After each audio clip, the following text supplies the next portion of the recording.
Polisi mengantongi sejumlah alat bukti serta keterangan saksi dan ahli untuk membuktikan keterlibatan Jessica Kumala Wongso dalam kasus kematian Wayan Mirna Salihin. Penyidik hanya tinggal memastikan satu pembuktian lagi, yaitu keterangan dari tersangka. Alat bukti yang dimiliki polisi salah satunya rekaman CCTV yang terpasang di Cafe Olivier yang merekam secara keseluruhan pertemuan Jessica, Mirna, dan Hani. Dalam rekaman, Jessica tampak 2 kali memindahkan gelas kopi Mirna. Akibat menengguk kopi yang berisi racun sianida, Mirna mengalami pendarahan di lambung sebelum tewas. Keterangan dari pihak kepolisian Australia menyebut bahwa saat berada di Australia, Jessica pernah bekerja di perusahaan kimia di Sydney. Sementara keterangan dari 3 orang saksi, yakni pembantu Jessica, Hani, dan manajer Cafe Olivier juga menguatkan kecurigaan polisi terhadap Jessica.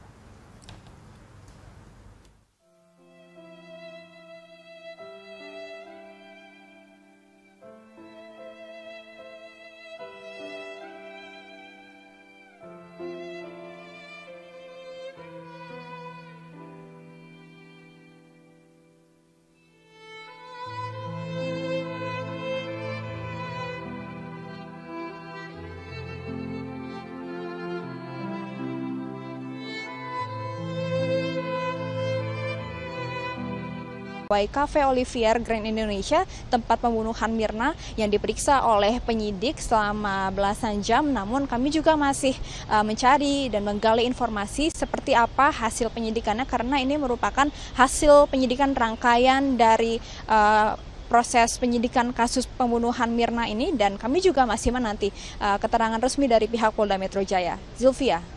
Baik, Egit Hapsari melaporkan langsung dari Polda Metro Jaya.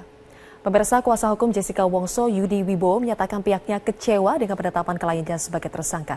Menurut Yudi, alat bukti yang dimiliki kepolisian belum cukup kuat untuk menjadikan Jessica sebagai tersangka. Meski demikian, Yudi belum berencana mengajukan permohonan pra-peradilan.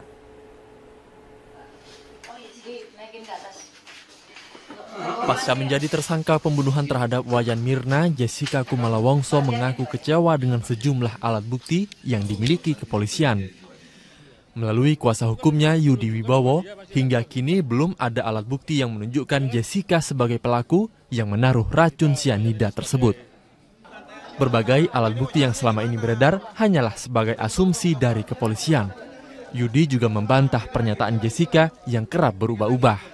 Yang jelas konstruksi nomor 53 itu kan membuktikan bahwa dia minum sedikit. Di rumah sakit dia ngomong oke. Ya toh? Maka dari itu jangan direkayasa alat buktinya. Ya toh, dosa itu orang nggak berbuat, dituduh berbuat itu fitnah dan menzolimi orang.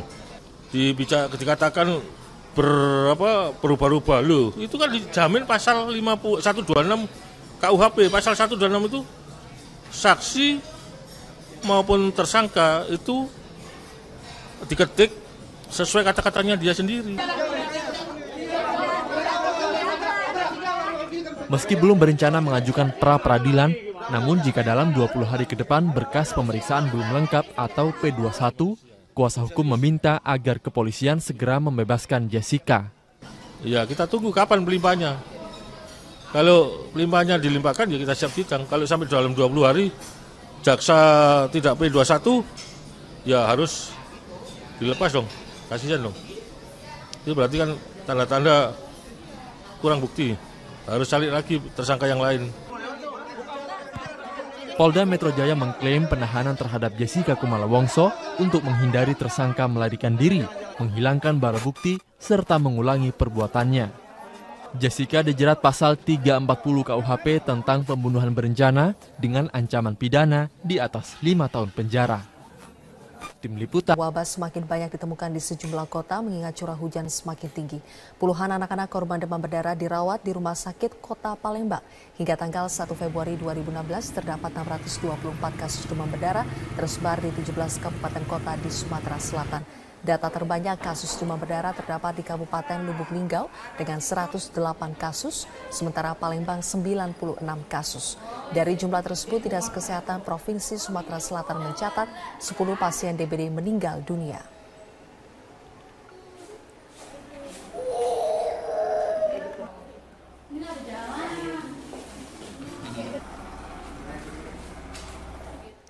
Sejumlah daerah telah menyandang status kejadian luar biasa atau KLB demam berdarah. Provinsi yang paling banyak sebaran demam berdarah adalah Jawa Barat.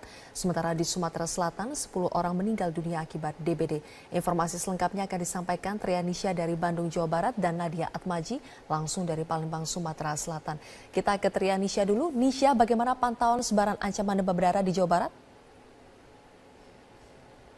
Ya, Zilvia, benar sekali yang tadi Anda katakan bahwa beberapa wilayah di Jawa Barat ini salah satu yang mendapatkan atau tersebar virus demam berdarah yang cukup tinggi. Menurut pantauan kami, ini beberapa rumah sakit sudah mulai dipenuhi oleh pasien penderita demam berdarah di Kota Bandung.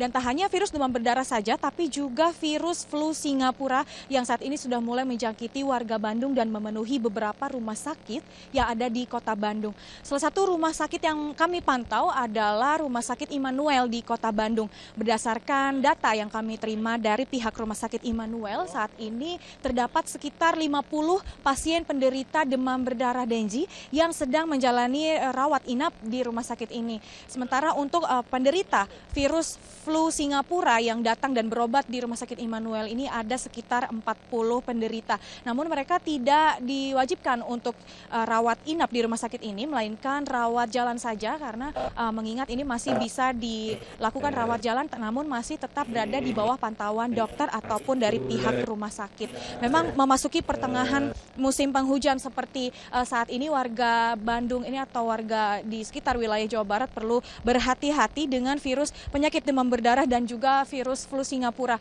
Di Rumah Sakit Immanuel, menurut informasi yang juga kami dapat dari pihak rumah sakit, dari 40 penderita virus flu Singapura ini didominasi oleh balita dan juga anak-anak. Dan ini gejala yang diderita oleh penderita virus flu Singapura sama seperti penderita demam berdarah. Dan berikut adalah pernyataan selengkapnya dari Dr. Riki, dokter ahli anak di Rumah Sakit Immanuel. Ya, belum lagi rawat jalan, karena memang tidak semua demam berdarah kita lakukan rawat inap ya, memang ada yang bisa dievaluasi juga di rawat jalan. Kemudian untuk flu Singapura yang juga banyak trennya hari-hari ini ya, yang untuk bulan ini saja kita merawat di rawat jalan itu sekitar lebih dari 40 ya. Untuk flu Singapura sendiri memang paling banyak itu dilakukan di rawat jalan ya, karena untuk indikasi rawat inap itu hanya kita indikasikan jika pasien tidak bisa makan minum karena akibat dari sariawan yang banyak di mulut ya. Untuk tanda-tanda flu Singapura sendiri itu hampir sama dengan virus-virus lain ya, tetap disertai dengan demam, kemudian didapatkan bintik-bintik merah di telapak tangan, telapak kaki, serta sariawan di mulut yang cukup banyak ya pasien. Zilvia. Dari Trianisha kita ke Nadia Atmaji. Nadia, hingga saat ini berapa orang meninggal di Palembang karena menderita demam berdarah? Zilvia, hingga saat ini 1 Februari 2016 pasien demam berdarah Dengue yang meninggal di Palembang adalah 1 orang anak-anak. Wabah demam berdarah ini semakin mengkhawatirkan karena jumlah kasusnya terus bertambah hingga saat ini. Tercatat hingga saat ini ada 96 kasus dan terus bertambah sejak beberapa hari yang lalu, dan juga situasi dari ramainya pasien demam berdarah ini terlihat dari rumah sakit yang ada di Kota Palembang. Misalnya saja di Rumah Sakit Muhammadiyah saat ini dipenuhi oleh pasien-pasien yang sebagian besar adalah anak-anak. Hingga saat ini, menurut Dinas Kesehatan Sumatera Selatan, tercatat ada 624 kasus demam berdarah yang tersebar di 17 kabupaten kota di Sumatera Selatan. Sementara itu, hal ini merupakan sebuah kasus demam berdarah terdapat di Kabupaten Lubuk Linggau dengan 108 kasus, sementara Palembang 96 kasus. Dari jumlah tersebut, Dinas Kesehatan Provinsi Sumatera Selatan mencatat 10 pasien DBD meninggal dunia.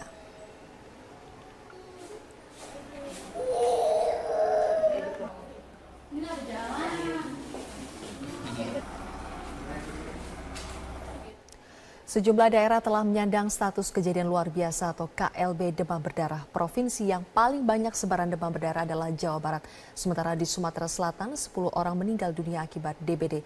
Informasi selengkapnya akan disampaikan Trianisha dari Bandung, Jawa Barat dan Nadia Atmaji langsung dari Palembang, Sumatera Selatan. Kita ke Trianisha dulu. Nisha, bagaimana pantauan sebaran ancaman demam berdarah di Jawa Barat? Ya, Ya, Zilvia, benar sekali yang tadi Anda katakan bahwa beberapa wilayah di Jawa Barat ini salah satu yang mendapatkan atau tersebar virus demam berdarah yang cukup tinggi.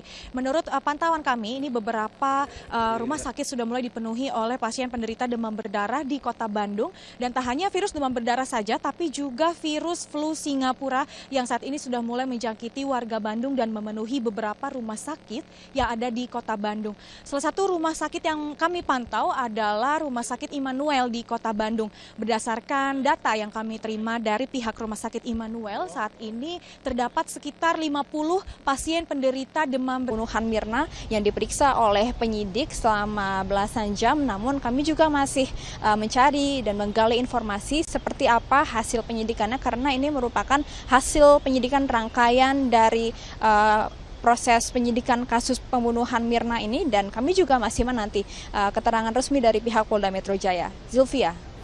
Baik, Egit Hapsari melaporkan langsung dari Polda Metro Jaya.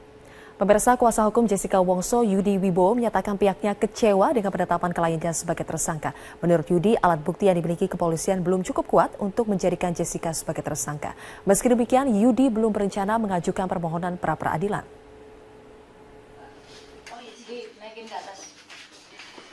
Pasca menjadi tersangka pembunuhan terhadap Wayan Mirna, Jessica Kumala Wongso mengaku kecewa dengan sejumlah alat bukti yang dimiliki kepolisian.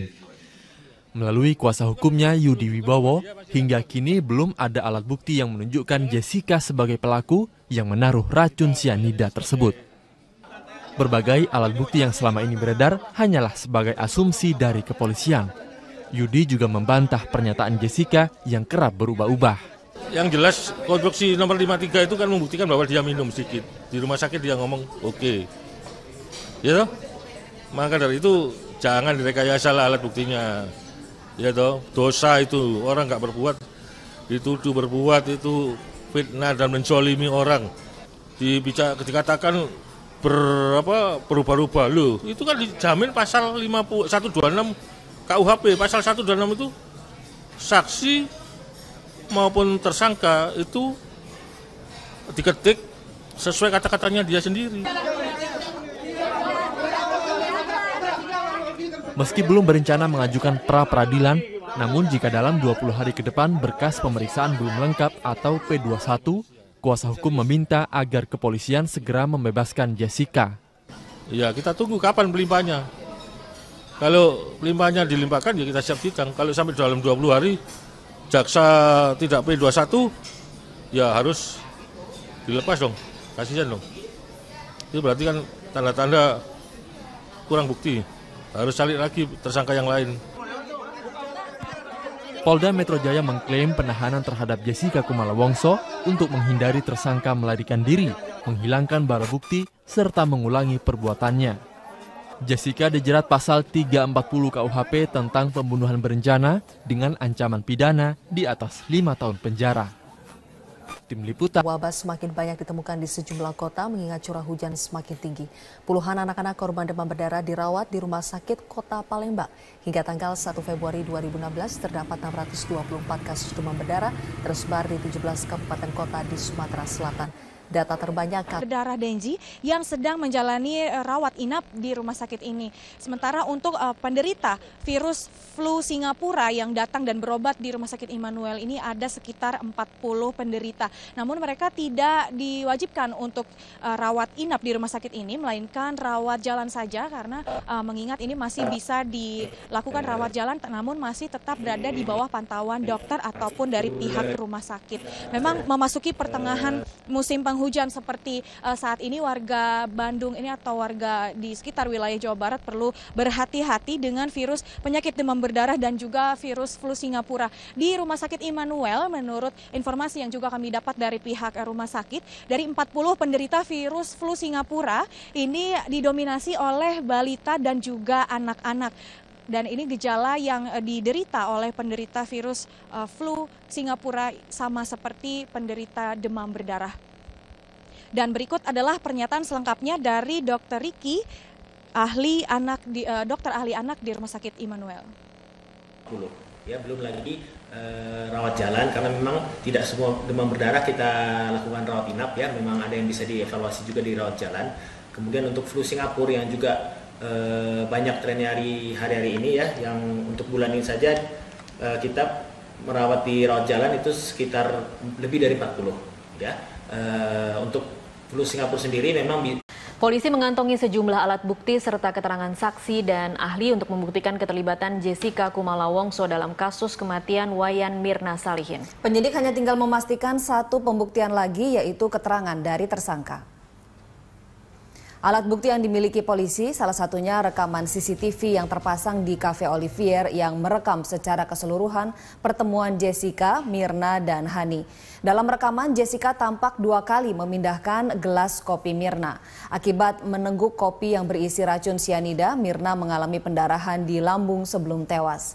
Keterangan dari pihak kepolisian Australia menyebut bahwa saat berada di Australia, Jessica pernah bekerja di perusahaan kimia di Sydney. Sementara keterangan dari 3 orang saksi, yakni pembantu Jessica, Hani, dan manajer Cafe Olivier juga menguatkan kecurigaan polisi terhadap Jessica.